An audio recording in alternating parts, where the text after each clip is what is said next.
Okay, good. Now I can make another joke about that.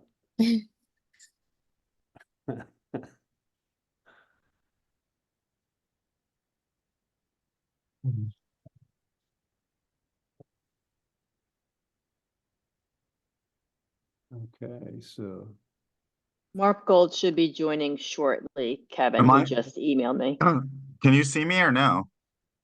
Oh, Hello? there he see you. is. Yeah, we can Yeah. see it. Great. Okay, good. Sorry about that, Suzanne. I did find it. Thank No, you. no though. worries. No problem. Excellent. Welcome. Thanks for being here. Have we let everybody in? Good morning. Or are we just now that happening just now?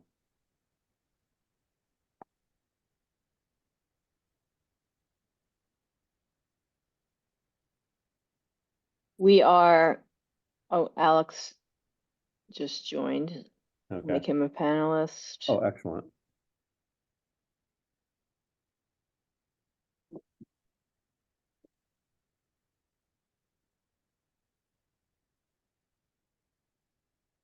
Okay.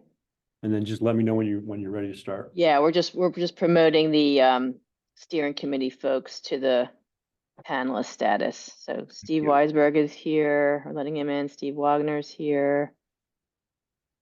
Sean Bothwell is here.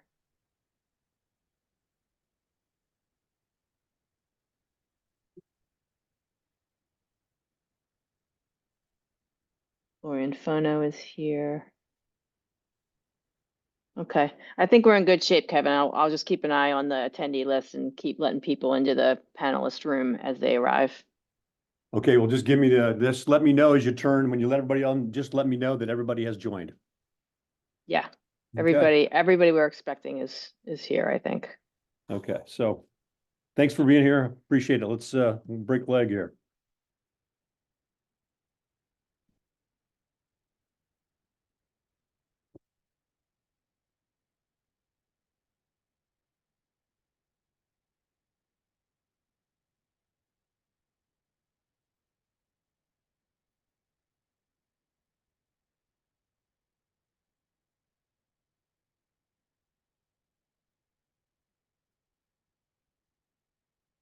Okay, Suzanne, are we ready to go? We're ready to go whenever the panel members that we're expecting are here. The steering committee folks are here. If anybody else continues to arrive, we'll promote them to panelists. So you can start whenever you're ready, Kevin. Okay, so the attendees can now hear me? Everyone should be able to hear, yes. Okay, good. Well, welcome everyone. I want to welcome you to the third webinar of this panel to review the Romsbeck model that SCORP has been working on here for the last few years and say thank you for joining us today. Let's advance the slide. For the folks who couldn't make it with us today, we'll record the meeting, so the meeting is being recorded for the record. Usual meeting guidelines here with NWRI. We'd like you to mute your mic when you're not speaking. Now we've taken care of that on the participant side, but let's even do that for those of us who are on the panel or who are in the kind of the control group. If we mute our mics, we can preserve some bandwidth. Stay present, do what you have to do to stay involved in the meeting. People do it all kinds of different ways, and we support you in however you do that. We're going to facilitate prior panel questions as we always do, but today, because we're closing down this process here, at least this phase of the process, we want to take a few minutes to make sure that everybody that's got a question that's relevant to the matters that we're talking about has a chance to ask that question, and then we get to the bottom of those. And we want to, of course, as always, thank you for supporting NWRI. Next slide. As I mentioned, we've taken the online chat feature off. So if you have a question, what I want you to do is raise your hand, and then we'll recognize you as we go through the Q&A sessions. That may be a little awkward and take a few minutes as we kind of make sure that we have everybody in the right order, and we may get somebody out of order. That would be something that I will probably end up doing, but it's not on purpose. We'll try to recognize people as they raise their hands, and we'll try to get to everybody that we can for the time. And we do have plenty of time today for Q&A, so I feel comfortable that we'll have that opportunity. Next slide. A little bit about NWRI. Hey, we're a national model for the collaborative advancement of water resources science. policy and innovation. We are the independent expert advisory services provider of choice for the most challenging water resource management, water quality and regulatory issues, and strive to provide unique insights that are valuable for our international community of practice. And I think that we've done a good job here today so far on this work, and we're going to finish it up today. So next slide. I want to take a minute to thank our panel members and do some acknowledgments while we're here. First, I want to acknowledge everyone for your support of the National Water Research Institute and what we stand for.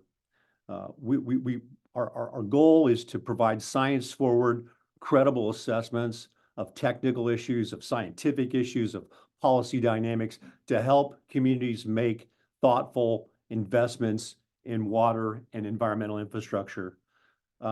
We like to execute that work collaboratively.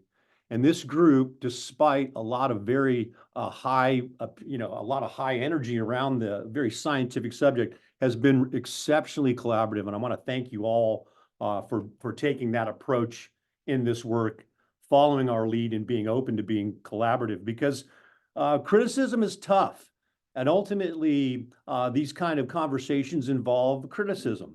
The people working on this model are professionals at what they do. They're some of the best in the world. The folks who manage the water resources utilities here in Southern California, they're some of the best in the world. Our regulators are the best in the world. And we operate in one of the world's most demanding environments.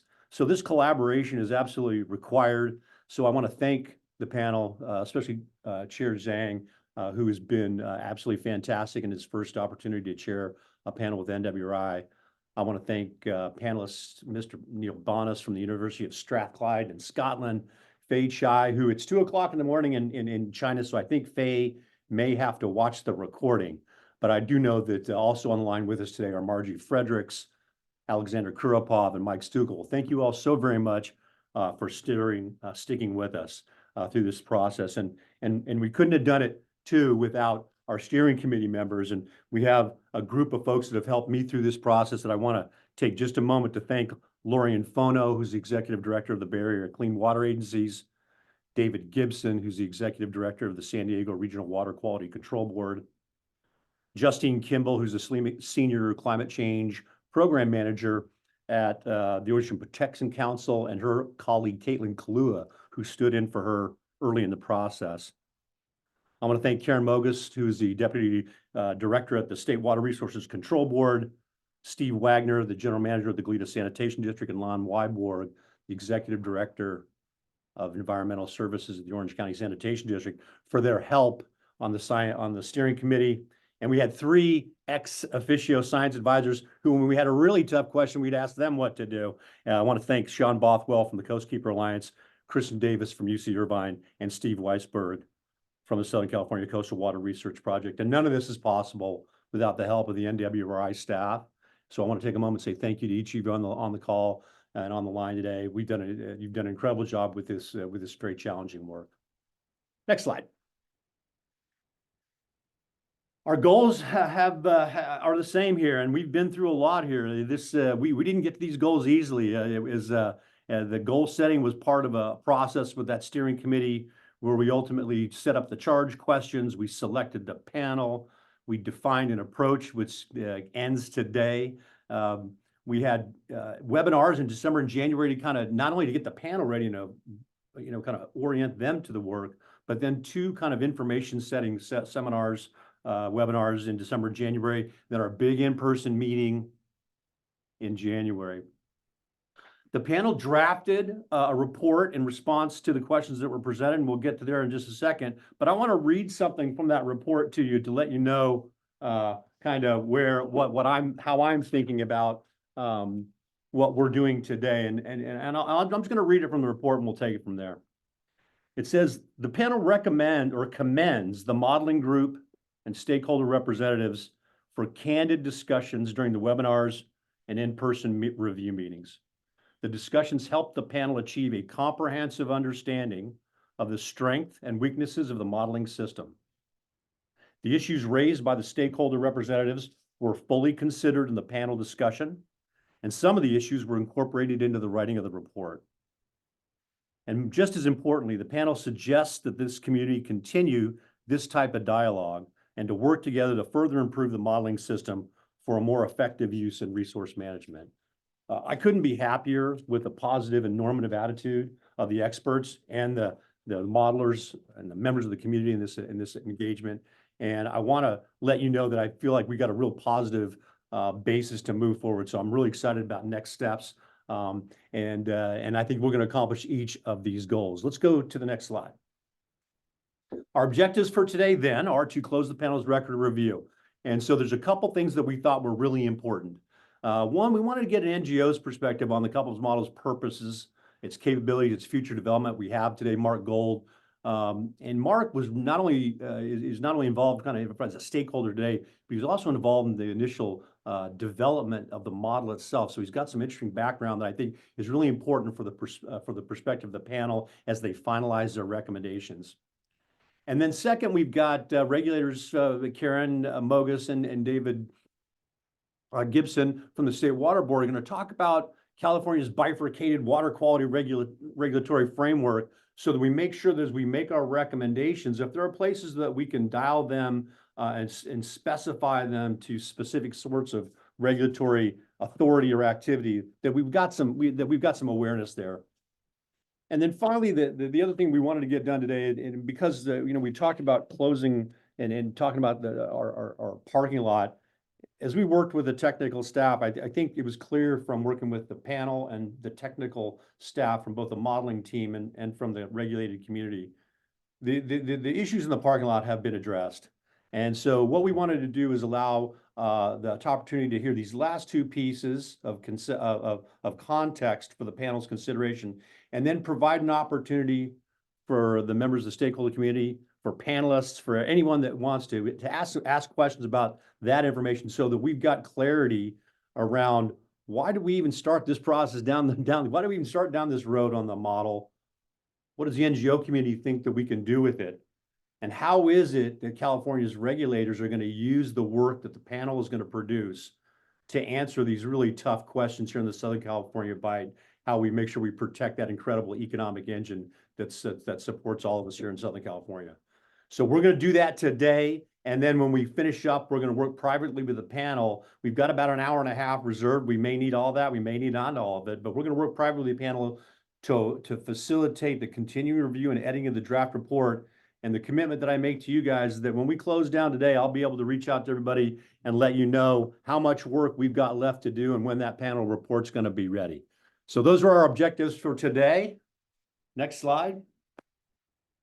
Here's our agenda. It's not particularly complex. We've talked about most of it already. We'll kick it off with Mr. Gold. I've gone a little long there. I apologize, Mark. We'll have some time for a facilitated Q&A. Then Karen and David will pick us up around 11:30 or 11:40. And then I want to spend a few minutes when we finish up with the Q&A after the second presentation. We want to talk about kind of next steps, not just how we're gonna and when we're going to produce the report, but all the other steps that we're going to go through in between there and talk about how it is that we're going to get from where we are today, which is a draft report, to a place where we have a final report. I'll answer any questions you have about that. Then we'll adjourn to our private session work, and hopefully we'll be done by 2 o'clock. But that's our agenda for today. Next slide. That's our agenda for today. And I think that at this point, we can take a deep breath, at least I can.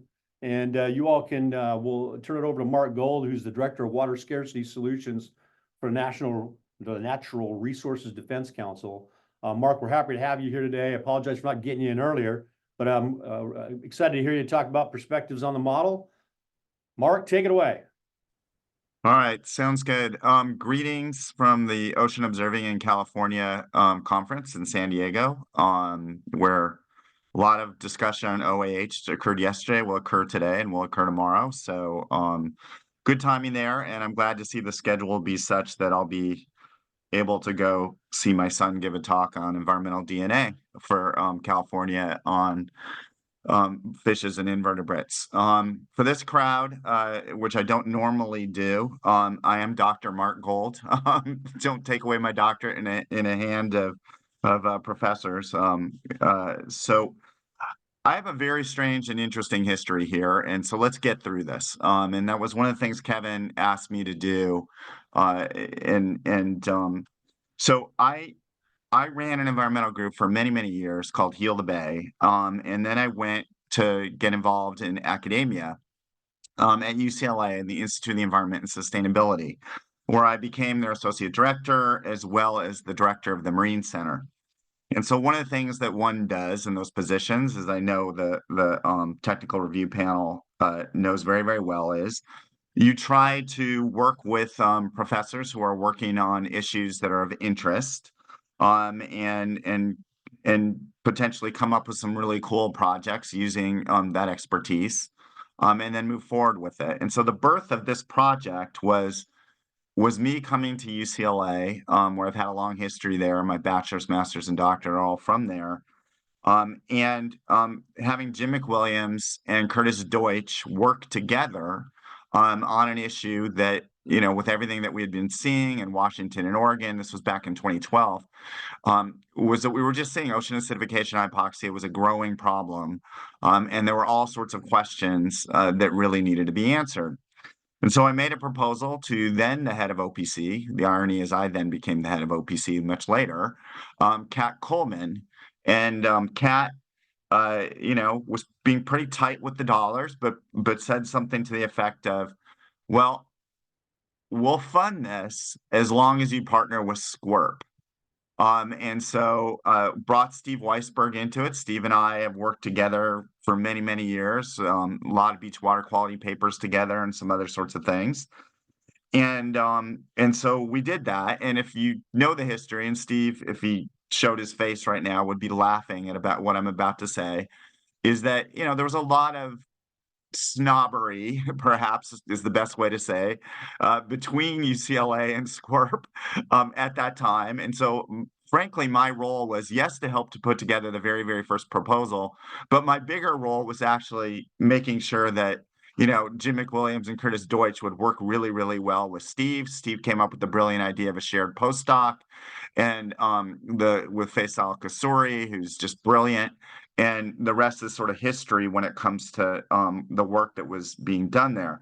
I have to admit, like every other scientist who was looking at this when we put together the concept of a coupled ROM-spec model, that, we were thinking global processes would dominate for sure, and that the impacts of coastal anthropogenic sources would be limited at best. So maybe near shore, directly, very, very close to where you actually have the pollution sources. But we really thought that global processes were really going to be the dominant issue here in looking at that. So they spent the next few years, very, very hard to rush science, and back then each model run lasted over a month. So that made things a little bit difficult to do various different things. And during this time when that team was putting together this work, I mean, poor SQUIRP, they had to get all the freaking data, which was almost impossible, which I know you've talked about here, from the entire state of California. And it's one thing, obviously, they have the Southern California Bight wired, but, they had to obviously look at data Central Coast, North Coast, from all sorts of different sources and bringing that together, looking at stormwater data, et cetera. So that all took a lot of time. In the interim, there was a lot going on scientifically, and I'm going to point to a couple things. The Dick Feely and Nina Benarsic efforts with the big NOAA cruises on OAH, I think were changing the world's perception on what was going on OAH. And in that regard, we started to see, papers on pteropod dissolution, shell dissolution. And, going all the way back, my son got a Hollings fellowship to work in the Feely lab with Nina, spending a whole summer looking at a freaking microscope, looking at dissolved pteropod shells. So even keeping it in the family on the story. And shortly, a few years after that, you saw, because most people are like, what the heck is a pteropod, to the average person. But boy, when it started coming out that Dungeness crab larvae were also having pretty severe shell dissolution, and that's the #1 fishery in the state of California, a lot of people started to take notice even more than before. And so that sort of information was getting out there a lot more. That's just California current data. Similar sorts of things were being seen all over the world. A lot of people were doing their work on various different pHs, aragonite saturation, DO, that sort of thing in the lab. And a lot of that data, so a very robust database had been growing at the same time as the work that was occurring on the Romsbeck model with SQURP and UCLA, and then it was UW, and then Princeton, which is where Deutsch ended up. So during that time, supported this effort by pushing for additional grants at OPC. Also following very, very closely some documents that were being produced by OPC and the Ocean Science Trust in regards to the ocean acidification problem and research needs that really needed to occur to fill various different data gaps. Then I left UCLA. I was Associate Vice Chancellor for Environment and Sustainability. And then I became part of the Newsom administration as the Deputy Secretary for Coast and Ocean Policy, as well as the Executive Director of the Ocean Protection Council. One of the first things that I did was lead the effort to put together a really strong strategic plan for the state of California for coasts and oceans. And there were 4 different pillars to that plan: climate, biodiversity, equity, and the blue economy. And climate, basically the 2 major parts of the climate section were ocean acidification and hypoxia, as well as sea level rise. And so there's been a ton of effort. I see Justine on the call. Welcome, Justine. There was a ton of effort at OPC to fund a great deal more research in ocean acidification and hypoxia, including looking at some other aspects of the Romsbeck model. Let's see. So over that time, millions of dollars in funding from the OPC, all sorts of research, Tessa Hill, Christy Croker, so many others in the state of California were getting funding to look at OAH and answering other sorts of questions of what the concerns are. So around that time, before I got to the Deputy Secretary and OPC job, we started seeing the Romsbeck outcomes. And it was a way larger impact than, frankly, my worst fears. I was, like, as I told you before, I was expecting localized impacts in front of POTWs, and instead what we saw is, I know you've talked about at length, was 25% of the bite had ocean acidification and hypoxia concerns, with a mean of 20% habitat compression, up to 60% in some areas, and up to 50 miles offshore for 1 to 3 months a year for northern anchovy and for pteropods. And so to actually see some of the first data products that the team was putting together and seeing how much of the bite was actually covered and impacted by that. I've been working on water pollution issues since the 80s, the mid 80s, and I had never seen anything that was that scope and scale. I just haven't. And so that was something, with all these climate crises issues that we've been hearing about all over the world, it put it in a completely different perspective for me. Think Greenland ice sheets, think extreme heat that we've never seen before, worst droughts in history, thinking that this is part of the climate crisis that people are not talking about. And this research, again, another thing I forgot to bring up, which is not necessarily related to the OAH crisis, but remember, the state of California also had its own biodiversity crisis due to marine heat wave, where we had, almost the near extinction of 12 different species of sea stars because of sea star wasting disease, not to mention all sorts of other impacts because of the blob offshore and other extreme heat. And we still don't see sun stars, pycnopodia, off of California in any sort of numbers. And so a lot going on from the standpoint of starting to learn how vulnerable the California current ecosystem was to climate change. A lot going on in that decade to really open our eyes in a very, very big way. So we have a huge problem, much bigger than we thought. So what else did OPC do at this time? So we worked very, very closely with the team on looking at additional scenarios. So one of the things I know we battled over, but please take our funding to go do this, was that to add more years in the modeling. And so because that was something we had heard from the dischargers, to be quite honest, was like, well, great model, pretty cool, but it's only covering, I can't remember, 97 to 2001 or 97 to 2000. And we were saying, yeah, you got to add years from the standpoint of more current. And I think that's when like 14 to 17, 2014 to 17 were added. And then the other thing that we spent a great deal of time talking to them about from a management perspective was looking for impacts of various sources through the ROM spec model. And you've heard a great deal about that so far. But there was a lot of discussion on that, again, because you sort of this unusual situation where you only have so many bites at the apple because each model run can take a month. So there was a great deal of discussion of, well, we can only do X number of model runs. So what do you think from a management perspective makes sense? And so that's why you saw, the water recycling values as well as the nutrient removal values that you did. Was that I think that 6 parameters were pretty much all that we had time to do and money to do to get some sort of answer in a timely manner.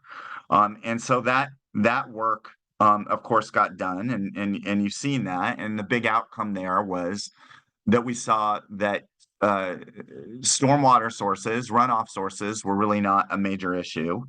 And we also saw that upstream POTWs discharging into storm drains and rivers were also not a major issue. And so it was really the big POTWs, the big 4 along the coast, that were really having the largest impact. And so that was a very interesting finding as well, that was discussed at length.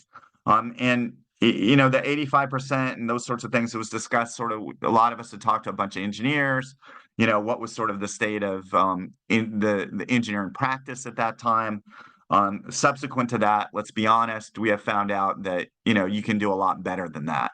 And so I'll talk a little bit about that at the end. So this brings me to one point that you're going to have to indulge me with, that, a great introduction, Kevin, great discussion of how everything was, roses and sunshine. For me, as someone who's been, in academia for a long time, I'm still an adjunct professor at UCLA. When I see a team, a dream team of scientists, and we're bridging the gap between, basic research and actually having actionable research, which, to get a Jim McWilliams and Curtis Deutsch to work on actionable research, I'm patting myself on the back for a decade now, is a really big deal. And, the end result has been an extraordinary 90+ peer-reviewed journal articles. All of what a pain in the butt peer review already is. And so many of those journal articles were on the creation of the model, the assumptions, et cetera. And they've been reviewed by some of the best practitioners, the leading people in the entire world.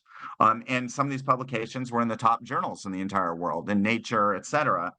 And so I look at something like that, and to see this level of scrutiny, and to me, that's a bit chilling. I've worked on research that has always sort of bridged the gap between science and policy my whole career. Steve can attest to a lot of stuff we did on beach water quality, ends up being front page news, people getting sick going to the beach. And so I know darn well what it's like to have that degree of scrutiny. And so for me, for something this important that had such a compelling finding, that, from the standpoint of the scope and scale of what it means and what does this mean elsewhere in the world, this sort of review process to me ends up in delaying meaningful action, unfortunately, during a growing climate crisis. And we just don't have that kind of time to waste. And so I'm glad this is finally coming to an end.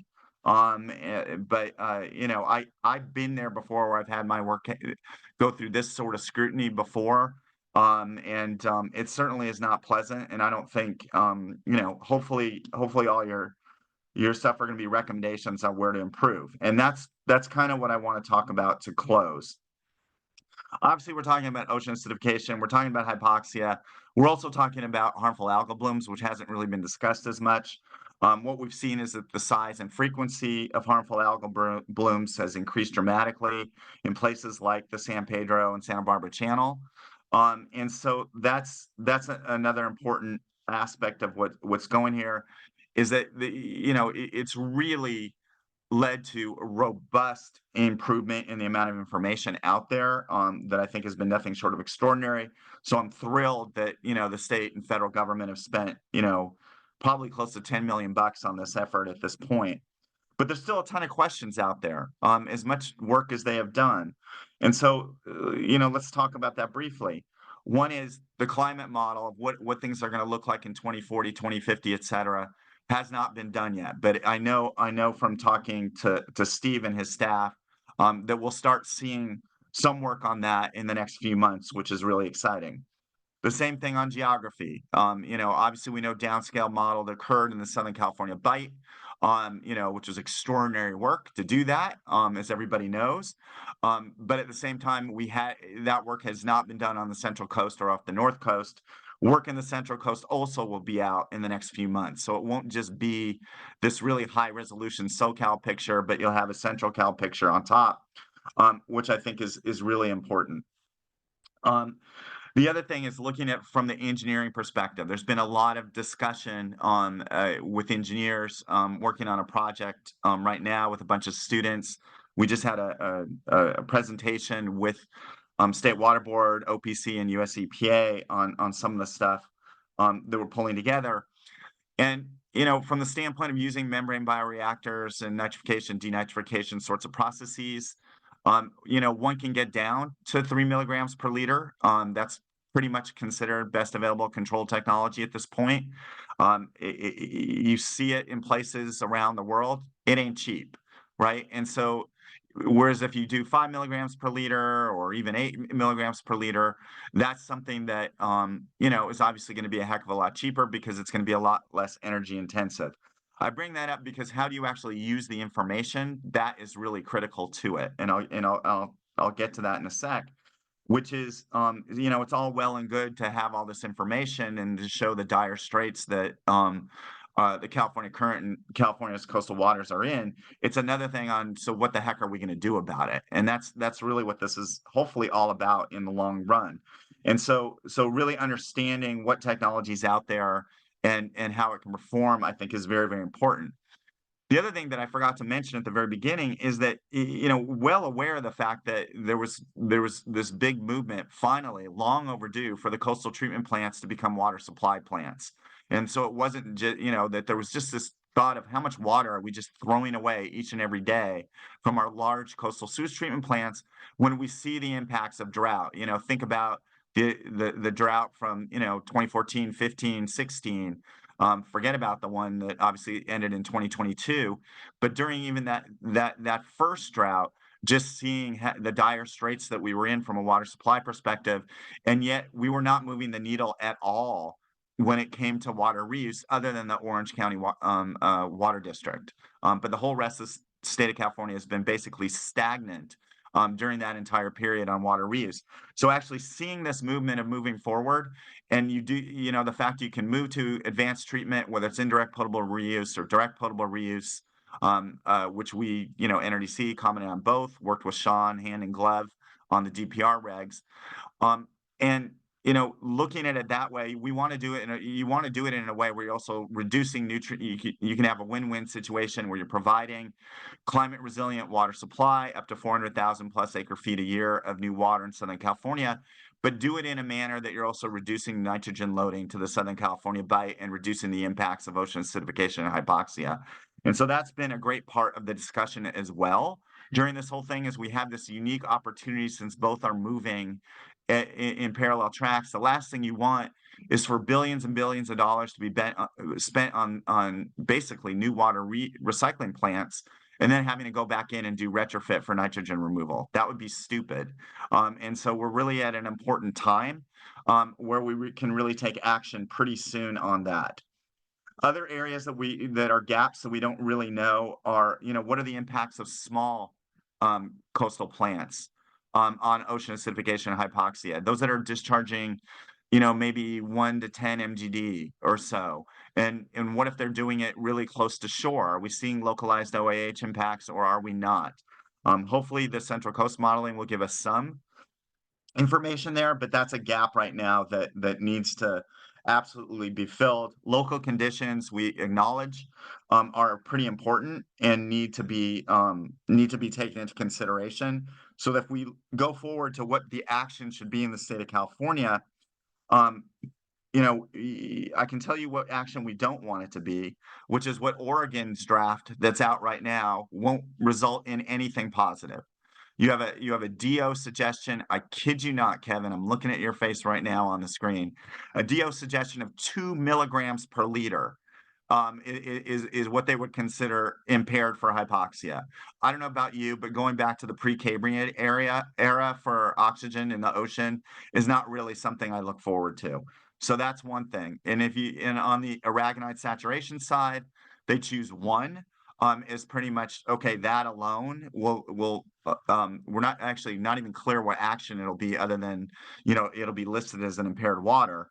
But the other thing is, if it's somewhere in the 1.4 range of aragonite saturation, even then you would need to have a pteropod dissolution rate of well over 40%, because you would need multiple lines of evidence for them to declare that as being impaired. That's just not the way to go. And honestly, having spent a big part of my career, I'm probably half the darn reason we have all these damn TMDLs in the state of California, to be quite honest. So you can thank me or hate me for that, depending on where you sit. But it was Gila Bay versus EPA that was the lawsuit that pretty much led to all these TMDLs. Is that getting from listing on the 303D list to actually TMDL creation to actually meeting the TMDLs? I will long be dead before any of that happens. And it'll be somewhere around 2050, 2070 before we have any meaningful progress. We will have missed the boat on what could be done at individual coastal treatment plants. They'd all have to be huge retrofits. And that's just of no value whatsoever. This is a growing crisis and we need to get on it right away. So technology-based standards are definitely the way to go. It doesn't mean you ignore looking at water quality objectives along the line. I think there should be both. But technology-based standards basically saying, hey, you need to use an MBR or an NDN system that's going to result in this sort of nitrogen removal if your plant is this volume or greater. But if your plant is smaller than that, then, you know, I think the default could be something like 8 or 10 milligrams per liter. I bring up 10, maybe the people who aren't used to California and our situation. We just in the LA region alone, there were about 10 plants that retrofitted to meet 10 way back in 2003 to put in NDN systems. So from the standpoint of that being proven and already done from a regulatory perspective in California for inland plants, unfortunately not statewide, but God knows in the LA region, which is 10 million plus people, 12 million plus people, that already occurred. So that's my overview there on what I think needs to be done and why this model is so hugely important, because observation alone isn't going to get us there. Those cruises that NOAA does cost an arm and a leg, and they're giving you a specific moment in time at a specific location. The modeling enables us to look at things in 3 dimensions. It allows us to look at temporal scales that we can never do through observation alone. And so that's something that, you know, you just can't replace. And the complexity and elegance of this model really enables us to look at the system and tweak it in various different ways to come up with the most appropriate and effective action to really stem the growing climate crisis when it comes to ocean acidification and hypoxia. Thanks for the opportunity to speak.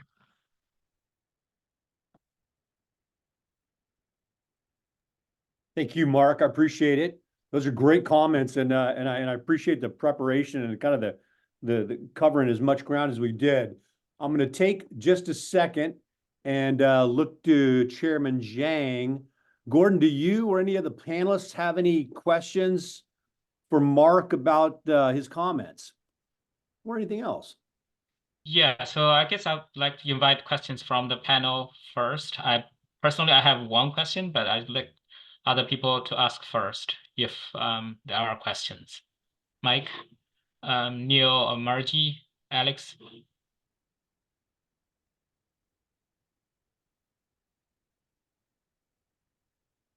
No real questions for me.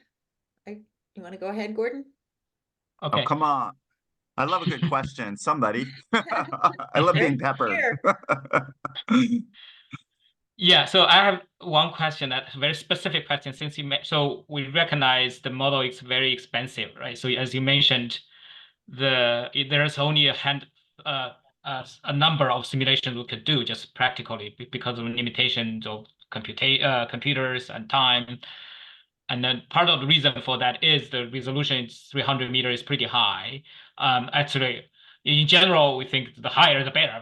But I'm just since you were involved in the very beginning of this project, I'm just curious about how was that decision made? Exactly what kind of resolution we need to address these questions, and yeah, what kind of thinking, what kind of analysis that went into that kind of thinking? All right, Gordon, don't laugh. And if you know the individual, you're hopefully you will nod. You know, Jim wanted to test the limits on how far he could go. I mean, if you know Jim McWilliams, man, he's going to do what he's going to do. No one's going to tell him what to do otherwise. The fact that he played as well with all these various different players over the last 12 years is almost as miraculous as the model itself, if you ask me. I would also say, and I think Steve, maybe you can back me up on this, is that, you know, there's a little bit of Moore's law going on, and what took a month to do now takes like a week. And so from the standpoint of being able to do things a hell of a lot quicker today, I got schooled on that the last couple of weeks, meeting with Steve's staff, is that we do have the opportunity to run a whole bunch of different more scenarios more quickly. You know, it's still a week. I'm not going to pretend it's nothing, but you know, a month, and the cost being what it is, things have come down. Isn't that right, Steve? Very much so. Yes. Thanks. Great, thank you. Yeah, so as a modeler myself, I also have the desire of pushing the to the limit of the computation, but I guess I also, but I'm only working on scientific questions, right? So I'm just, yeah, I was just curious about whether, so this is for a regulatory purpose, this whole project. I'm just curious whether that went to the I would thinking, not, but Gordon, I would not say that. I would say that the model started being used for looking at various different management scenarios, you know, well after a ton of work had already been done. You know, so the first thing was to see, you know, could you do a coupled ROM spec model and how well it would work with the actual, you know, with your calibration and validation with the actual data, and could you do the 300-meter resolution, and how well did it actually work there? Because there's such a embarrassing richness of data in Southern California. It's the most monitored area you're ever going to see. And so the real focus there was, do we even have a problem? And what's the scope and scale of the problem? So we weren't talking about management scenarios, you know, until, you know, 6 years into the project, maybe 5 years into the project. And so that's where at least the utility of the model was demonstrated in an extraordinary way. One of the things that I fought and lost on was to try to get the climate stuff done way earlier. But I'm glad that's finally happening. I was hoping that would have been done, you know, back in like 2020 or so. But I do want to at least put that in the right context. great, thank you. You got it. All right. You guys are an easy audience. I'm used to way tougher than this. So anyways, around. Margie, you sure you don't have some for us? Mark, I see you up there. Alex, I see you pondering. I guess I can go ahead and ask one question. So as you talked about a lot of different environmental impacts, including everything from Dungeness crab and sea stars to HABs, I was wondering what you consider the scope of the model in terms of what it can actually, what it should reliably be used to address. Mike, I'm glad you asked that question, because that really is one of the ones that I probably should have focused on a little bit more. I think the HABs issue is still up in the air as far as I'm concerned. I think there's something there, you know, from the standpoint of looking at nutrient loading and the increased spatial scale and increased frequency of HABs. But you certainly can't say, well, geez, if I reduce, I mean, I haven't seen in the modeling or anything or any work that I've seen so far, you know, anything that says like, well, if I reduce the nutrient loading by half, you know, then the impact on HABs will be this. You know, and it'll change spatial scale by this amount, or it'll change frequency by this amount. The same way that we've been able to see habitat compression with aragonite saturation and metabolic index, that has been super helpful. I have to admit, you know, there's a struggle, Mike, in trying to turn a metabolic index result into a value that could be actually used in the management perspective, because it's just not, you know, it's great for science. It's a little bit of a struggle otherwise. You can do transformation into DO. It's a pain in the ass, probably, if you've ever tried it. You know, so that's an area. The fact that there are multiple California current species that I'd be pretty interested in seeing habitat compression, a lot more work that we can actually see at the community level, at the ecological level, hasn't really happened. If we can get to the point where the model can sort of grow in that regard, that would be pretty cool. They did over the years add, for example, pteropods into the model. So that was something that happened once the Benarsic and Feely work came out. And so the fact that there is flexibility there, I think, is important. And to look at this as a dynamic process of various things you can do to basically add to it and strengthen it over time, I think is something that we need to continually look at. Okay, thanks. You got it. All right, well, thanks for the opportunity, Kevin. I'll hang out till 12:30. Hey, Mark, I appreciate you being here. I also want to make sure you go see your son give that presentation, because that's something Yeah. to be able to get back. So I definitely will. Thank you. Thank you for making the time to be here with us. A lot of this perspective we just wouldn't have had without you being here. I really do appreciate it. Before you go, I'm gonna scan my group of attendees here. I'm not seeing any raised hands, but I'm not sure I would. So Suzanne, I'm gonna take just a second to check in with you and make sure that I don't have any raised hand among the 40 or so folks that are on the call as listeners. There are no raised hands. Okay. Well, we're going to be here for a while. Mark's going to be able to stick around for a while. Thank you. If something comes up, we'll deal with it when it does. But in the meantime, let's go ahead and switch over to our next presentation. Mark, thanks again. And we'll turn now to Karen Mogus and David Gibson. Karen is the Chief Deputy Director of the State Water Board. And David, as I mentioned, is the Executive Officer of the San Diego Regional Water Quality Control Board. We wanted to have them spend some time today describing for the panel their perspectives on California's regulatory process. And we thought that was really important so that you had an accurate read on how the state board could use these the recommendations you're going to give them, and how they think about and how they set policy for the state of California's water quality. With that, I'll turn it over to Karen. Karen, take it away. Thanks, Kevin. I'm going to share my screen. Dave and I have a few slides. I'm going to give a statewide perspective overview and then hand it to Dave.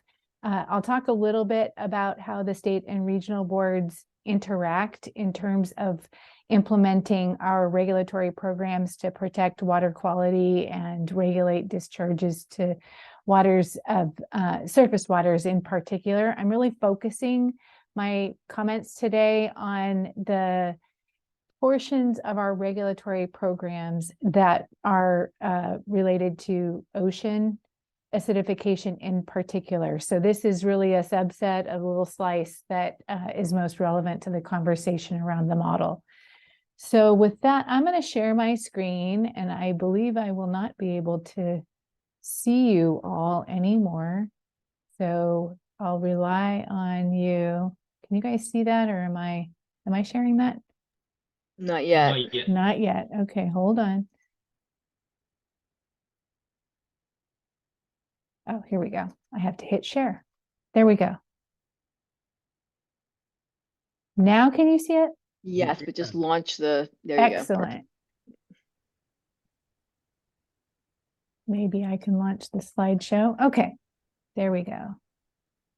But we're seeing your notes as well. You might need to switch. Oh, these aren't even my notes. How do I get out of that? Oh, for On the goodness top of your sake. screen, there is a display setting. There's a drop-down menu. Thank you. Swap. Hey, that's good. I didn't know that. There Hey, you well go. done. Look at that. Thank you so much. You'd think after 4 years I'd have this stuff figured out, but I don't, obviously. So Me neither. yeah, you're welcome, Dave. I'll run the slides for us both. Thank you. All right, so Kevin already introduced us. I have long been working on water quality in California, both at the regional board and earlier in my career. And then for the last, I guess, 15 years, I've been at state board and working more on a statewide basis. And Dave and I have worked together for many, many years. So looking forward to having this joint opportunity to show you how water quality regulation works in California. So I'm going to start off just what is our authority? We get authority from both federal and state statute. The federal statute is the Clean Water Act. You heard Mark talk a lot about TMDLs, also known as total maximum daily loads, if you're not familiar. And the authority for developing and implementing TMDLs comes to us through the Federal Clean Water Act. We also have what I would argue is a much broader, and I'll just say the Federal Clean Water Act, the goal of the Clean Water Act is the overarching goal is to protect waters so that they are fishable and swimmable. And I'll get into more detail on beneficial uses in a moment. Then we have the California Authority under our Porter Cologne Water Quality Control Act, which is a much more broad authority for us here in California. And the two work together for us to control discharges of waste to surface waters, among other responsibilities. But again, I'm going to focus on our authority to regulate pollution to surface waters, including the ocean, and a focus on the ocean. So regulations are needed to interpret those statutes, and those are adopted by administrative agencies like the state and regional water boards. They come in a couple of forms. For our purposes today, there are the regional basin plans, also called water quality control plans. They're adopted by the regional water boards. I'll get into detail about the function, or the structure and function of the state and regional boards in a minute.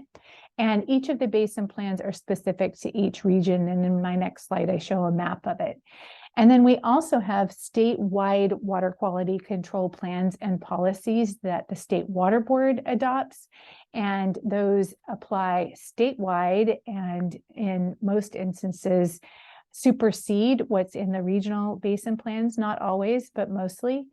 And for our purposes today, one example is our California Ocean Plan. And I'm going to focus in on that when I get into the rest of the presentation. And as promised, here's a map of the state of California. We have 9 regional boards and 10 basin plans. 8 of the regions have 1 plan, and the Central Valley, being this large swath in the middle of the state, has 2. So one covers the Sacramento and the San Joaquin River basins, and the second one covers the Tulare Basin here to the south. And for our purposes today, the ocean plan, as you might imagine, applies to the regions that are on the coast of California. And so that's the North Coast region to the north, the oceanside areas of the San Francisco Bay region. And the reason I say oceanside is that the San Francisco Bay itself is not regulated by the ocean plan, but the Region 2 Basin Plan and the Inland Surface Waters Plan. And then we have the Central Coast, we have the Los Angeles region, the Santa Ana region, and Dave's region, all the way to the south, the San Diego region. And so, again, I'll be focusing on mostly how our statewide plans impact those regions along the coast. And Dave will get into much more detail. So what's in these basin plans? For the purposes of our discussion today, I'm going to focus in on our water quality standards. The terminology from the Federal Clean Water Act and the California Cologne Water Quality Control Act differ slightly, but the intent is basically the same. On the federal side, there's designated uses of water, water quality criteria established to protect those uses, and then anti-degradation policies, which set forth a bar so as not to degrade high quality waters. In California, we call them beneficial uses that we designate to waters, water quality objectives that are established to protect those uses. And then we are, I believe, unique among all of the states. I may be wrong here, but we are also required to establish as part of our standards a program of implementation. And I'll get into what that is in a minute into more detail. But it also includes the federal requirement of an anti-degradation policy. So getting into more detail about what these water quality standards are, I mentioned beneficial uses. So these include public water supply, fish and wildlife, recreation, ag use, industrial use, among others. Then we have water quality objectives, which are limits or levels of constituents or chemicals or pollutants that are set at a level to protect beneficial uses. And these can come in both a numeric form as well as a narrative form. And that's important when I get into what beneficial uses are set in the ocean plan and very relevant to the conversation we're having today. And then finally, I mentioned the program of implementation describes actions that are necessary to achieve the water quality objectives that are, of course, designed to protect the beneficial uses, a time schedule for achieving those objectives, and then surveillance or monitoring necessary to determine compliance with those objectives. So getting into the detail of what's in the ocean plan, this is a high-level list of the beneficial uses that are applied to the ocean as part of the ocean plan. I bolded the ones that are most important for our conversation today, which are marine habitat, fish migration, fish spawning, and shellfish harvesting. And the key here is for you to understand that the thing that we're most interested in the model is, at least at a base level, I should have said this before, beneficial uses are really the foundation of all of our regulatory activities. And we, generally speaking, if we don't have water quality objectives that are set to protect those uses, we need to develop new ones or refine the ones we have in place when we have evidence to suggest these beneficial uses are not being protected. And so for us, the component, and I appreciate one of the last questions from one of the panelists about the need to continue to expand the model's capability to evaluate ecosystem impacts. That's really critical for us to demonstrate evidence that we have beneficial uses that are not being protected. And then the next step, and we will use the model to help us guide the next step as well, which is, what do we do about that? And Dave is going to focus his part of the presentation really on the what do we do about that, but wanted this foundation first. Then in terms of water quality objectives in the ocean plan, again, I bolded the ones that are most relevant for our conversation today: dissolved oxygen, pH, nutrients, and biological characteristics. And the important thing to note here is that for both nutrients and biological characteristics, those are narrative water quality objectives that basically say, nutrients shall not create nuisance and impact communities, aquatic life communities, something to that effect. I actually have it up, but I'm afraid to touch anything and ruin my presentation. So if you have questions about these, I can maybe go back during the Q&A session. And then biological characteristics, many of the basin plans as well as our statewide plans have narrative water quality objectives that basically say pollution shall not alter the characteristics of the biological community in a broad brush. And that's important to note that they're narrative, because then how do we measure that? And, obviously we can't, we need to have some way of translating these narratives into numeric criteria in order to set forth a regulatory program that allows us to address problems associated with these constituents, or that we observe, and in the instance of the model results, biological impacts from pollution.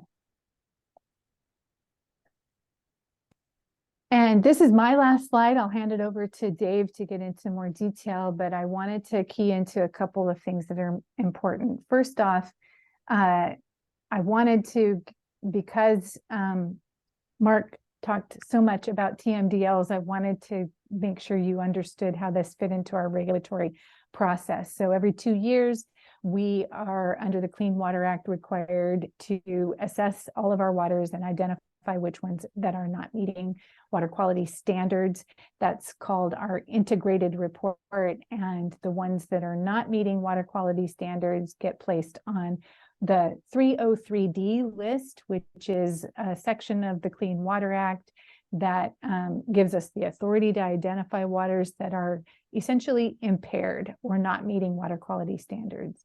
And then once those lists are established, we are required to prioritize and develop water quality control programs, which often take the form of amendments to our regulations in the basin plans or statewide policies and plans that set forth this, in the instance of, say, narrative water quality objectives causing impairments, it would set forth some numeric criteria and then allocate loads to the various sources of those. So that's how the TMDLs fit in. But ultimately, the program of implementation is, how are we going to incorporate requirements into our permits to address, assuming the sources are associated with something that we do regulate, which pretty much in the state of California, we regulate almost every discharge, if not all, including those from wastewater treatment plants, which are under NPDES permits as indicated in this slide. But then we also have regulatory authority over non-point source discharges like discharge and runoff from agriculture. Stormwater is considered a point source, but that's also another source that we may regulate that we do regulate with permits. And so these permits include effluent limitations, receiving water limitations, mixing zones, monitoring and reporting requirements. And the important thing to note here, and one item that Mark mentioned in his presentation, was the idea that we need to figure out what effluent limitations are appropriate, not only for protecting the beneficial uses, but recognizing that we have limitations in the technologies that are available to us. And so effluent limits can take on a numeric form that's, we call that, well, they're all numeric, but water quality based effluent limits that are a threshold that is intended to achieve a water quality objective in a receiving water. In the instance of nutrients, we recognize that there are technologies available, but probably not available or feasible to put in place that get us low enough to protect the beneficial uses. And in those instances, we set what's called a technology-based effluent limit. And we've done that for discharges associated with or impacts associated with facilities that use ocean water for once-through cooling. Our trash implementation policy is essentially a technology-based effluent limitation. And so it's something that we're seriously exploring as part of the what are we going to do about ocean acidification along the coast in California. And so with that, I'll stop talking and hand the presentation over to Dave. And Dave, you can just let me know when you need me to move my slides. Thank you very much, Karen. Appreciate it. I'd like to just back up for just a quick second. I hope that you are all aware that our boards are appointed by the governor. There are 5 members appointed for the state board, and he also appoints the chair of the State Water Board. They're full-time. Each of the regions have 7 board members appointed by the governor. They're all subject to Senate confirmation. Our board members are part-time. They meet once a month or once every other month, depending on the region. Our board members have both quasi-legislative and quasi-adjudicatory responsibilities. So amending the ocean plan or the basin plan that you heard about, those are quasi-legislative actions, and they are usually subject to rulemaking provisions. Quasi-adjudicatory include issuing permits, amending permits, renewing permits, revoking permits, taking enforcement actions. Quite a large amount of the work that the regional boards do is quasi-adjudicatory rather than quasi-legislative. So I've given you a snapshot of what we regulate that affects ocean discharges. And I realize I left off agriculture, 2,000 facilities in 2 key watersheds for us. But you get a sense here of the scope and scale of the regulatory authority of the regional board. I won't go through all of those, but I do want to highlight that we have 5 general permits, which include boat yards, and we have 3 Navy facilities and 1 Marine Corps facility that we regulate. Next slide. Whoops. There we go. There we go. Focusing on wastewater, we have 20 publicly owned treatment works that discharge collectively through 7 permitted ocean outfalls. I've listed them here north to south, starting with the South Orange County Wastewater Authority, 2 outfalls there, going on down to the South Bay Ocean Outfall, which serves the city of Tijuana by way of the International Boundary and Water Commission treatment plant, as well as a small wastewater reclamation facility operated by the city of San Diego. The largest one of them, of course, is the Point Loma Ocean Outfall, and I'm using the Point Loma permit as my example going forward with one important caveat. The Point Loma permit is the only permit that discharges publicly treated wastewater that does not currently require treatment to secondary effluent standards. This is an open question right now. The board is considering the permit reissuance. US EPA adjudicates that permit with the regional board, and they issue, if they continue to do so, Clean Water Act Section 301H waiver for that secondary effluent standard. An important point I want to make here is that the regional board works very closely with state board on ocean plan compliance with each of these permits that I've listed and described briefly. We also work with US EPA in that particular example, and the regional board stakeholders, EPA and dischargers work together on the individual permits. There's a lot of vertical and horizontal communication that takes place with each permit consideration and reissuance. And the regional boards and state board look very closely at receiving water conditions data collected throughout the permit cycles to inform any updates or changes to those. And obviously, we're talking about a very important issue that's developed recently that we're looking at now very closely that Mark Gold and Karen described. And how the ocean plan will ultimately address that is through the permits that we issue. Next slide, Karen, thank you. So for the ocean outfall NPDES permits, all of our permits in Region 9 now have the same structure. So although Point Loma is a very large discharge and a special one with US EPA adjudicating it as well, the structure is the same. Karen showed you some of this already. Each permit is required to have an extensive set of findings of fact that ground each and every single one of the discharge requirements, whether it's a prohibition or a directive or even the monitoring requirements. We have to be able to demonstrate in the findings that our regional boards have considered the necessity of the requirements, compliance with the ocean plan, for example, but also the cost of compliance. We do not do a cost benefit analysis, but the regional board is required to make findings regarding the cost of compliance. Each permit has discharge prohibitions. Those come from the ocean plan and those come from the basin plan. San Diego Basin Plan with regards to the ocean, we have to comply with the ocean plan as well. So you will not find varying prohibitions between the two. Then there's a large set of directives. This is the meat and potatoes of the permits. So effluent limitations as dictated by the ocean plan.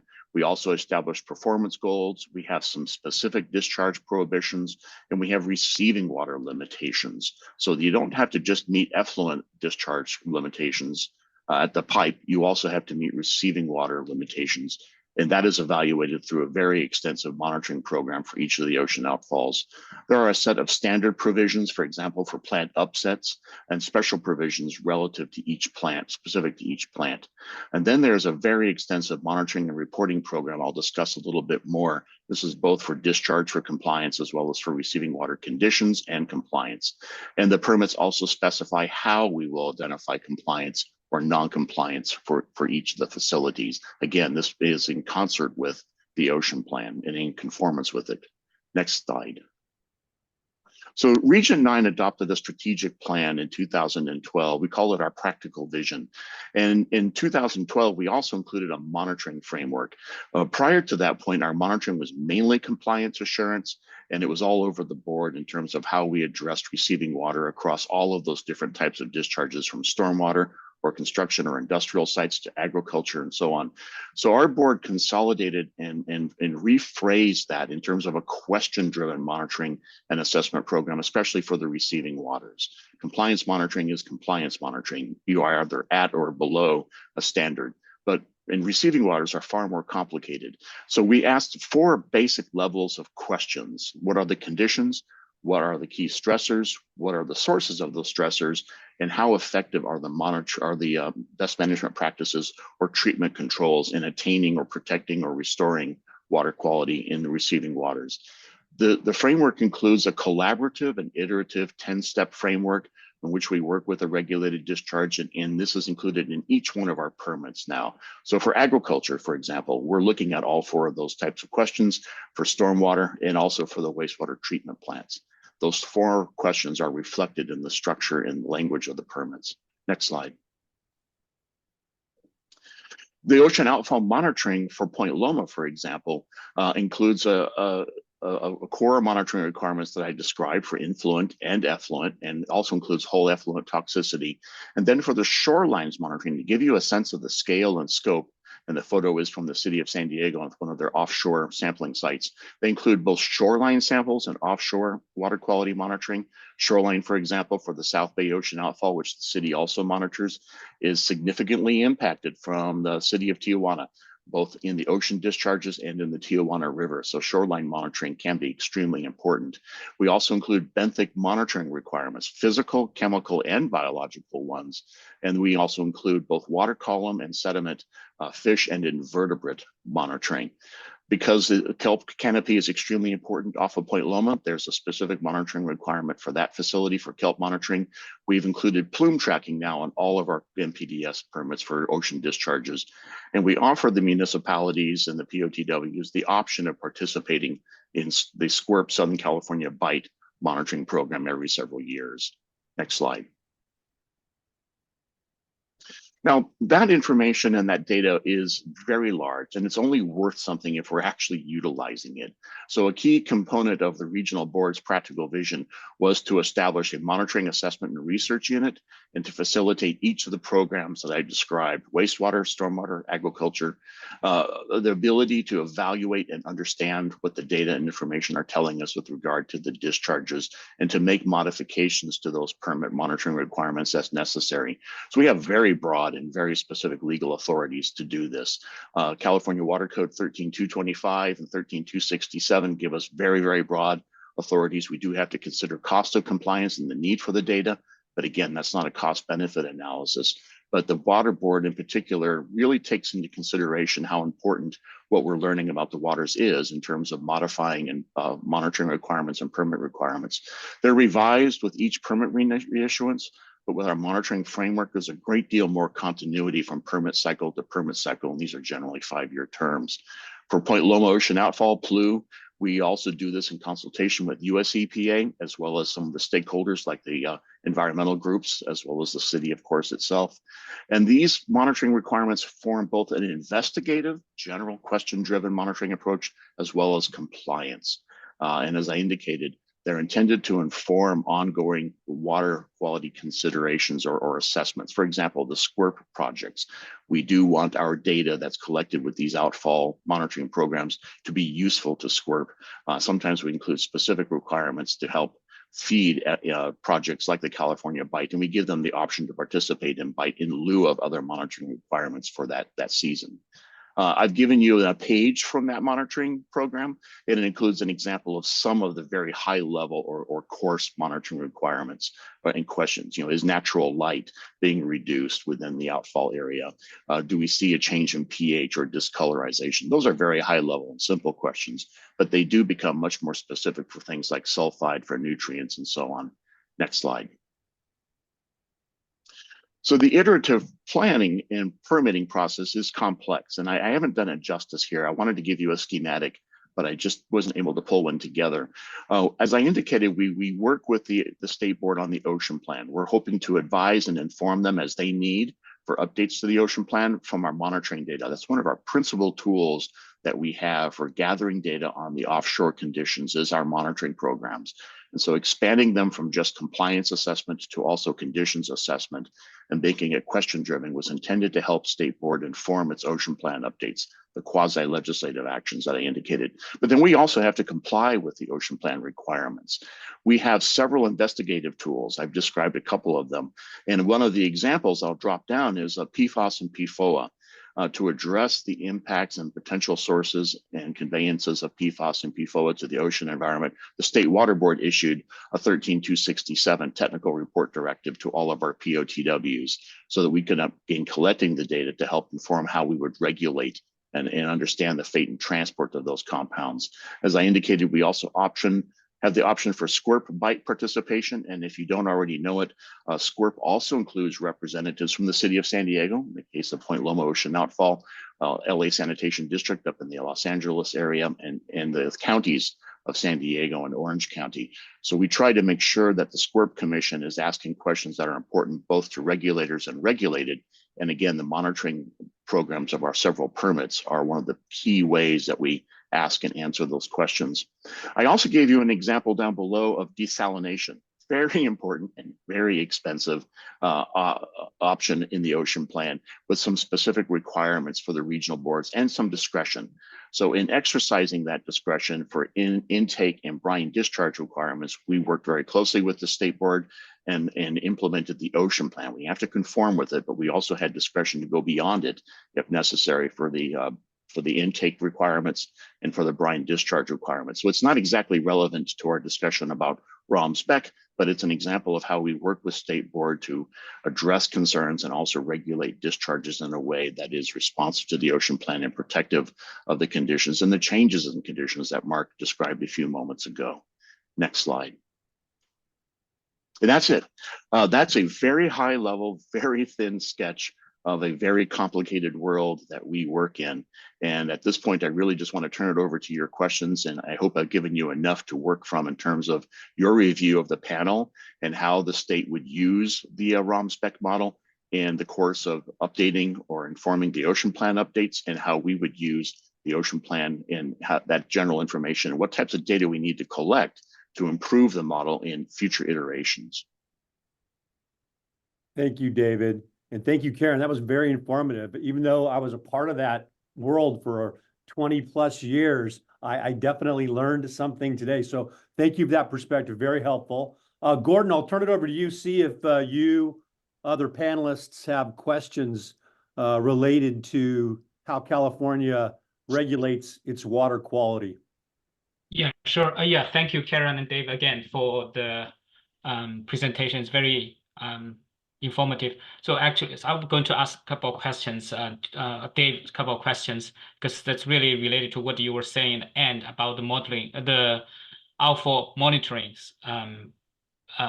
So I'm curious about actually the question you asked in the end, that for the future, how maybe we can use the model to inform us. I guess, in the scientific community, we often combine observations and modeling together to achieve a better, deeper understanding of the ocean processes, right? So I'm curious about whether, so first of all, how were the monitoring sites or schedule decided in the past, and how are they fixed? And then how much freedom or how much flexibility are there? And any consideration on in the past, have there been any consideration about using the models to inform the selection of the size and timing to get a better understanding of the impact? Or what about the future? Yeah, so thank you. Yes, I believe that in terms of how we utilize modeling in the data, we do it the same way. Our approach is more structured because as regulators, we're required to demonstrate the compliance costs and how that will be implemented. But as in terms of the monitoring, most of the stations were decided many years ago, but we have complete discretion to revise them. So for example, in requiring plume tracking, we wanted to really evaluate how sea level rise, climate change, or how the course of time may have changed how the plumes were originally thought to occur, and are the monitoring locations in the right places. We worked closely with the city of San Diego for both the South Bay Ocean outfall and the Point Loma Ocean outfall, for example.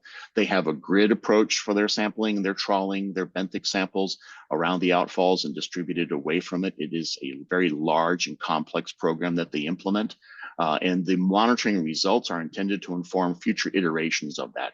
And a key question that I had for SOCWA when we met with them in December 2023 was, are we asking the right questions to inform updates of the ROMS-BEC model? Are we collecting the right data? And the answer was, it's not clear that we are.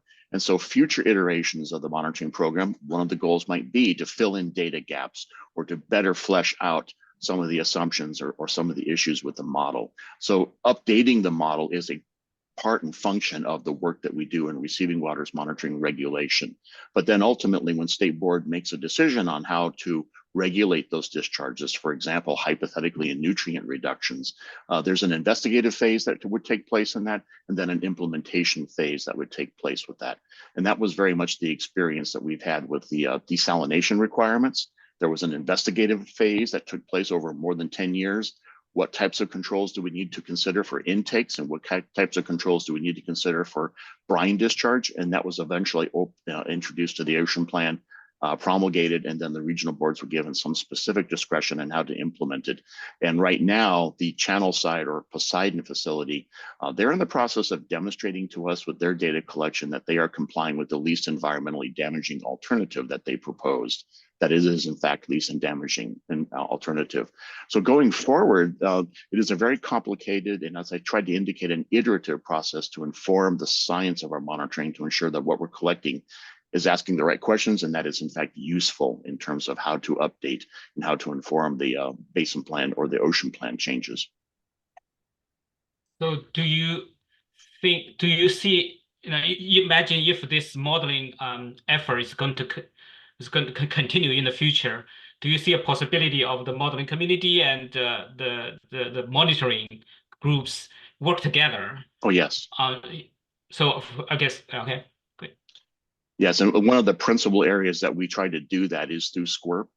I think it's really been important that SQUIRP has brought together researchers from all over the world to work with dischargers in our region and with the regulators, the US EPA, the 3 regional boards and state board, to try to ask the right questions and ensure that the data that's being generated from these efforts informs useful and meaningful changes both to the regulations, to the permits, and to the discharge characteristics themselves. So yes, and our board in particular, informing the Monitoring Assessment Research Unit, they really wanted us to develop partnerships with local academia, San Diego State, UCSD, San Diego University, and so on, to try to make sure that we were expanding as far as possible our scientific reach to understand water conditions and changes that are taking place both naturally and as a result of anthropogenic sources of change, like climate change.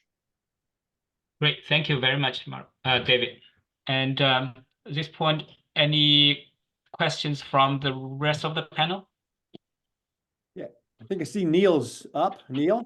Yeah, I had one. Yeah, thanks thanks for that explanation, Karen and David. But David, I was struck by the fact that you said a couple of times that although you consider cost of compliance, it's not a cost benefit analysis. Yes. And I'm curious about that distinction, and also the fact that if you're talking, if the reason that we're having this conversation is that there's the possibility of a real qualitative change or a step up in ambition in what's going to be regulated, it feels like there has to be a cost benefit analysis done by someone somewhere in the process. So how does that happen? So both the Clean Water Act and the Port of Cologne Water Quality Control Act compel our boards, and our boards, as appointees of the governor and subject to the Senate confirmation, they are absolutely driven by understanding the cost of compliance, but they aren't required to do a cost benefit analysis, because sometimes protecting water quality requires more than money is available right now. So it is ongoing, a feedback process. So our board does consider the cost of compliance. For example, if we issue a 13267 technical report directive, we enumerate what we expect the costs will be and how they will be complied. And so in the case of the Oceanside ocean outfall, the board did require new requirements. And in that monitoring requirement, actually identified what we found to be the commercial market rate costs of the monitoring, some of which could be improved upon by competitive bid. So we do consider the cost of compliance. I'll go further. In the bacterial indicators total maximum daily load, the water board basically offered a reopener, and we actually helped fund a cost benefit analysis, a true cost benefit analysis of the obligation to comply with the bacterial indicators TMDL. That is mainly a stormwater issue, not an ocean outfall issue, but we do have the option to go further than necessary sometimes. But the board members themselves do consider the cost of compliance as being core to their job in serving the public in protecting the waters. But at times you do also have to require things which may not be affordable now, which are necessary to protect water quality. So it's not strictly water quality if we can afford it as an option for how water quality is regulated in California. Okay, thanks. That helps a lot. And Margie, our board has been more than willing to send the actions back to us. That Oceanside one is a case in point. They were unhappy that there was such a disparity between our cost estimates and the city of Oceanside. So in that case, they actually refused to act. They declined to act. They asked us to come back at a future board meeting with updated costs. In that case, we worked with the city of Oceanside and clarified what the differences were between those. But so it is very much a back and forth process, not a strictly one direction down on the dischargers or on the community. Sorry, I jumped right in, Ken. I want to make sure I made that point. no, I appreciate you doing that. Thank you. Margie, did you have a question? Nothing comes to mind for me. Okay, I'm just going to kind of work my way around. Alex, anything from you? I'm good, thanks. Appreciate it. Mike, questions? I guess this is just a little bit building on what Gordon was asking about, but one of the interesting things that came out of the model was sort of the far field effects. And I was wondering if far field monitoring might be part of the purview of the monitoring you're talking about. Yeah, I think it absolutely could be. We would need to be able to demonstrate, though, the connection to the discharge, and that's where those findings come in. And this is where I think the ability to work through SQUIRP is a best way to reach out farther than an immediate discharge effect would require. We have, in developing our monitoring framework and that 10-step process, we've tried to expand upon our ability to expand our questions to the right areas. And so whereas in the past, the city would have said, well, it's outside of the effect of our discharge, therefore you can't make us do it. I think we now have the kind of collaborative approach with them directly and through SQUIRP generally to ask those far field questions and update the monitoring requirements through a collaborative process shared by multiple ocean outfalls, for example, perhaps all through the Southern California Bight, or at least regionally, if there wasn't that consensus in Region 8 and Region 4 to work on those issues. But I rather strongly suspect there will be, especially with this question, given the potential costs of compliance in the very worst case scenarios. Thanks. Any other questions for David or Karen from the panel? I had one question, Dave. I was going to ask how, I understand that some of the offshore monitoring locations for the various discharge permittees overlap. Is that true? And to what extent, I mean, and is that does that practice yield any useful information? Is it something that the panel should think about in terms of not limiting their thinking on how we could monitor? So for our permits, they generally don't overlap. The city of San Diego's two monitoring efforts for South Bay and Point Loma, they come together. There's a slight amount of overlap just because water currents could carry flows from the South Bay Ocean outfall area northward into Point Loma and so on. But we've actually tried very hard to eliminate those redundancies where they are not useful and informative. This has come up especially with coastal shoreline monitoring.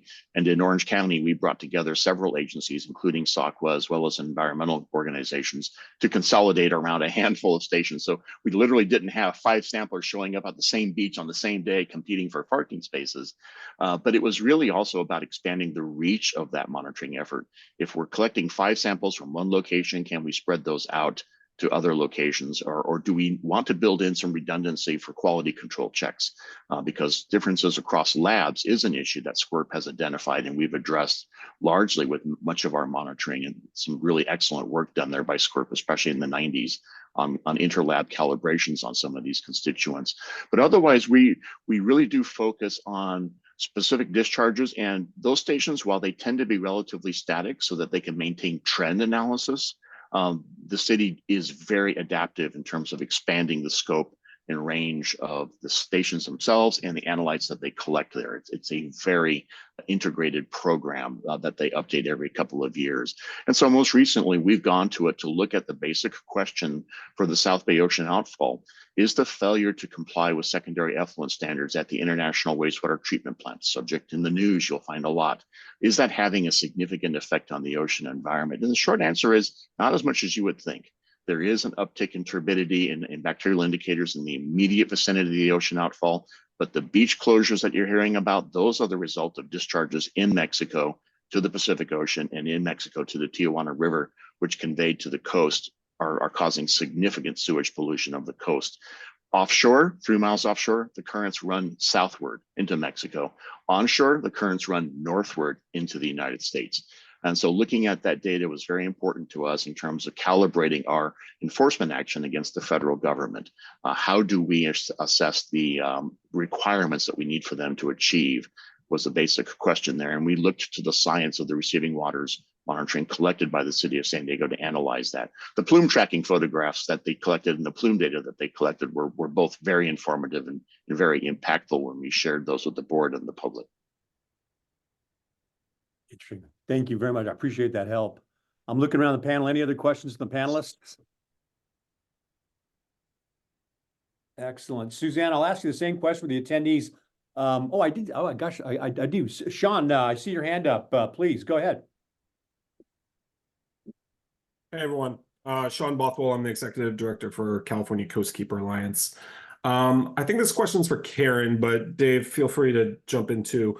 And Karen, it's kind of a quick 2-parter, but I'm hoping you can flag, or can you give us some examples of other policies that the water boards have done over the years that have used models to help inform the policy action that was taken? And the 2 examples I can think of off the top of my head is the LA MS4 permit with the WIMPs and EWIMPs, and then maybe something more site-specific, the Poseidon Desal project down in Huntington Beach. But if you can think of others, that you've integrated models into, I'd be curious about that. And then the second part is there a model out there that you've used or that's been used by the water board in the past that has undertaken the amount of time, resources, and just critique and scrutiny that this model has done? Yeah, I'll let Dave add on, but the one that comes to my mind is not an ocean model, but an inland model that we use to interpret our biological assessment data, the California Stream Condition Index, whereby we take a bunch of biological data and come up with a score of condition for a water based on the biological community that's there. We have long worked on using that model for our integrated report, as I mentioned in my presentation.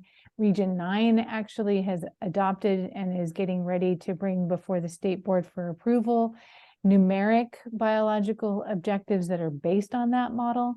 And I would say that it has gone through this level of scrutiny, and actually even more extensive in terms of the number of expert panel meetings that occurred. This has been about 10 years ago now, but definitely went through a pretty rigorous review in addition to the peer-reviewed articles that came from the development of the model. This again was something that SCORP was involved in, along with the California Department of Fish and Wildlife and others. I can't say that other than Region 9's or the San Diego Regional Board's efforts to codify it as a mechanism for creating numeric water quality objectives. We have not applied it statewide in any of our water quality control plans yet, but we do have a mechanism by which we use it for assessing impaired waters for our integrated report, and are working on ways that we can codify it statewide, maybe not going as far as numeric water quality objectives as what the San Diego Regional Board has done, but in a way that we can set it as the bar for assessing biological data for inland waters moving forward. So that's one example I can think of. And I missed the second component of your question. Did I get it for you? Yeah, you got it. Okay, good. Thank you, Karen. As you mentioned the key examples, I think for the desalination, certainly Poseidon in particular relied upon models of how intake and discharge would affect the lagoon environment, and Agua Hedionda for the intake, and the ocean environment for the brine discharge. And of course, you're very familiar with our total maximum daily loads for bacterial indicators. That was model based. Our board has always been reluctant to adopt TMDLs that rely upon models, because TMDLs, once they're adopted into the basin plan, become law, and it's really hard to change those. So whereas on the other hand, as we update and improve models, we learn more. And so in that case in point, through several efforts with SCORP through the counties of San Diego and Orange, we are now prepared to reopen that basin plan amendment for the total maximum daily loads for bacterial indicators, mainly again, stormwater and shoreline issues, to use the more recent information we've collected through the Surfer Health Study and through the San Diego River Investigative Order, which is using modeling to evaluate 7 types of anthropogenic sources of bacteria on sewage and essentially to the San Diego River. So with the information we have from that, we'll be reopening that TMDL and revising that model accordingly to qualify that. Again, basin plan amendments are very lengthy, very costly. So our stormwater approach shifted to watershed water quality improvement plans, very similar to what you just described for Los Angeles. And it was our goal there that we could tie the modeling and the science closer to implementation and take out the rulemaking steps so we could have a much more effective engagement and much more effective set of controls. I will just say that I think that we have not yet decided that that's a complete success, but I think we're moving in the right direction in some key areas on whether or not those watershed water quality improvement plans using that modeling and using that science is able to actually result in the kind of treatment controls and load reduction we want to attain. But that's how our board has tried to approach the scientific question. And I'll just close on that by pointing out that our boards are intended to reflect the communities we serve. But we've had the benefit of having professors, for example, Dr. Betty Olson with both an engineering and a science degree, as well as Dr. Henry Barbanel, a physicist, recently passed away. But we also have attorneys, and we also have citizen advocates. So they come with a variety of skill sets to evaluate these questions, and understanding model certainty is a key question that they've all asked, however they're informed they are. So they don't just simply take it as a matter of fact that the model's always right. In fact, Henry was always one to use that same metaphor. All models are wrong, some are useful in evaluating how we make decisions from those.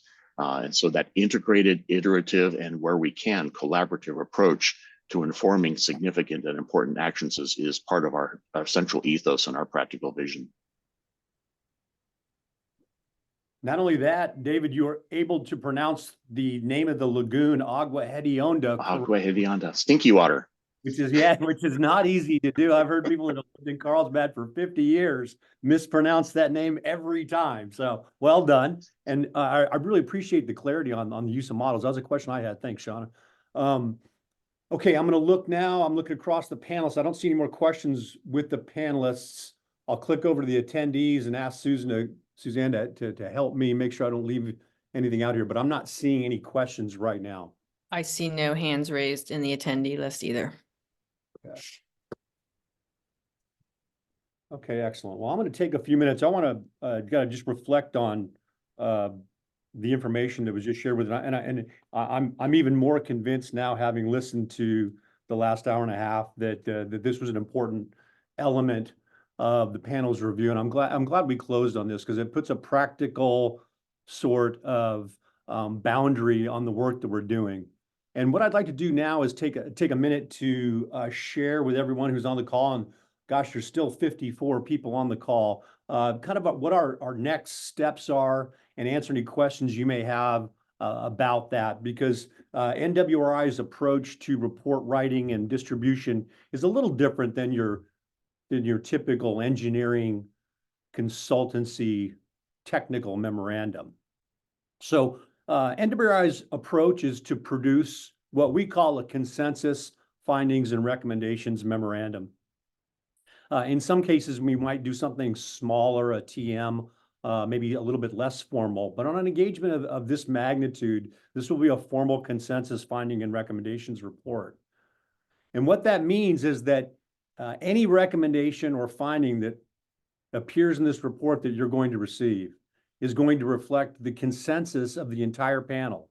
It's not one person's opinion, and there's not going to be a minority report because they think something else too. If we have those sorts of controversies, those items will be omitted from the report. So we're going to present to you consensus findings and recommendations on the questions that are presented. And I'm confident that we'll be able to answer the questions that were presented. I'd like to thank everyone for thinking about those questions a little bit and thinking about some of the questions that came up today, because California is not the only state that's grappling with how do we deal with treating nutrients in our discharge waters and making sure that we're not at the same time creating other problems downstream on climate change with either energy use or the chemical profiles of facilities. So these consensus findings and recommendations on these very tough issues are something that we do as a matter of practice. We look forward to it. And we're going to submit that draft, and I'll be able to tell you when, after we have a little bit of chance to work together with the panel today. But we're going to submit that draft to the project steering committee, and they're going to submit it out then to the community of practice.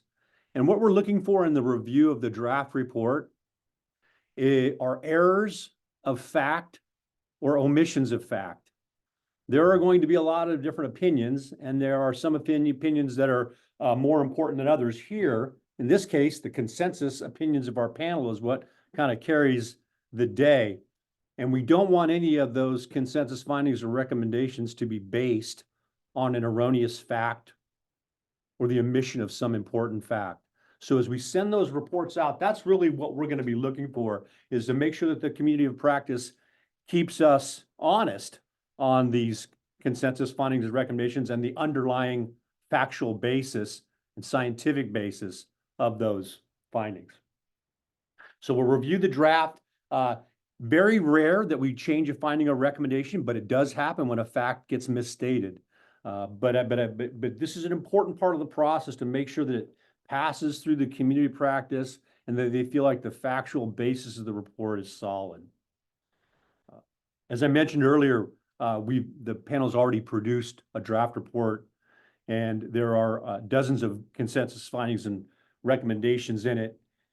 The panel has a lot of work to do. We'll start that work here when we get off the call. The chair and the panelists will work to find their consensus. Once that consensus has been achieved, the chair, myself, and the technical editor will work together to get the report prepared and developed. And then once we have it in a finalized draft form, we'll send it out one more time to the entire to the entire panel, the chair and the technical editor, and we'll make sure that everybody feels comfortable that this report is ready to go out.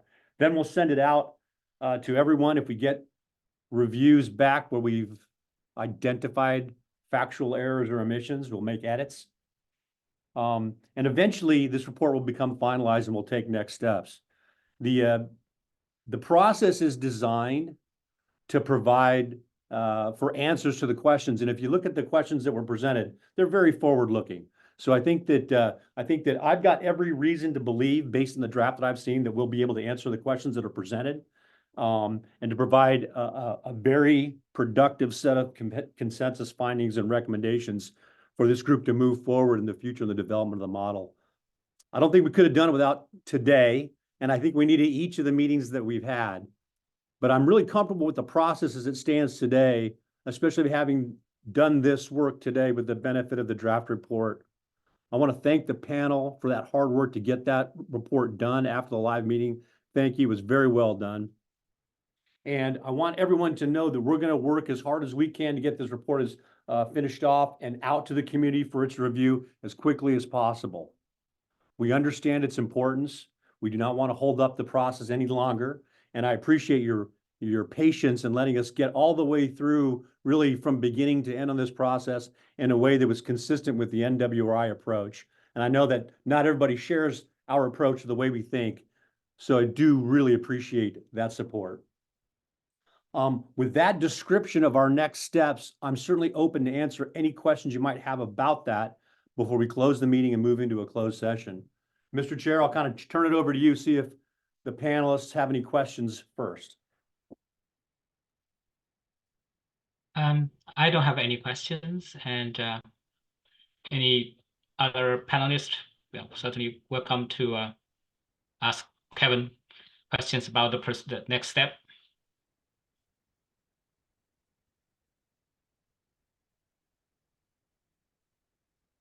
I'm not seeing any, and I'm not seeing any hands raised from attendees. Before we go and move into our closed session, I do want to open it up very quickly to any of the members of the Project Steering Committee who are still on the call. If there's any final comments that they wanted to make, we sure would appreciate if they would make those comments now. And then we're going to move into closed session and get to work, get this report finished up. Any closing comments from members of the Project Steering Committee for the good of the order? It's your last option. You sure? Okay. Well, it's 12:48. We ran a little bit long for the open session. I want to thank everyone for sticking with us. We still have 54 people on the call. To all 34 of the attendees on the call, thank you again. We appreciate your support of the National Water Research Institute. We look forward to your review of the report and look forward to working with you all again in the future. Take care and have a great day. Panelists, if you'll be so kind to stick around with me on the Zoom webinar, we'll have a conversation about the report and what we take and do next. In the meanwhile, everybody have a great day and take care.